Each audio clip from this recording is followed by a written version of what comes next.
ប្រធានាធិបតីសហរដ្ឋអាមេរិកលោកដូណាល់ត្រាំបានមើលឃើញថាថៃជាអ្នកចាប់ផ្ដើមសង្គ្រាមឈ្លានពានមកលើទឹកដីកម្ពុជាមុន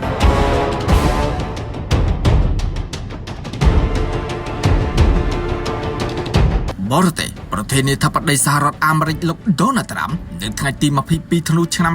2025បានថ្លែងជាំដោយចាត់ទុកប្រទេសថៃគឺជាអ្នកចាប់ផ្ដើមចំនួនព្រំដែនជាមួយនឹងកម្ពុជាសាជាថ្មីសេចក្តីថ្លែងការណ៍របស់លោកដូណាល់ត្រាំធ្វើឡើងនៅក្នុងកម្មវិធីប្រកាសផលិតនាវាចម្បាំងខ្នាតយក្សថ្មីជាមួយនឹងរដ្ឋមន្ត្រីក្រសួងសង្គ្រាមនិងរដ្ឋមន្ត្រីកងទ័ពជើងទឹកឆ្លើយសំណួររបស់អ្នកសារព័ត៌មានលោកប្រធានាធិបតីដូណាល់ត្រាំបានថ្លែងថាថៃបានចាប់ផ្ដើមបញ្ចេញរូបរាងសង្គ្រាមជាថ្មីម្ដងទៀតជាមួយប្រទេសកម្ពុជាខ្ញុំបានប្រាប់ទៅកាន់រដ្ឋមន្ត្រីការបរទេសលោក Marco Rubio លោកកំពុងតែធ្វើយ៉ាងណាដើម្បីបញ្ចប់សង្គ្រាមមួយនេះលោកថាបានបញ្ចប់សង្គ្រាម8ហើយសង្គ្រាមមួយនេះថៃកម្ពុជាគឺនៅកណ្ដាលគេលោកថានៅពេលនេះរវាងប្រជាជនទាំងពីរមានការសោកនិងគុំគួនគ្នាជាខ្លាំង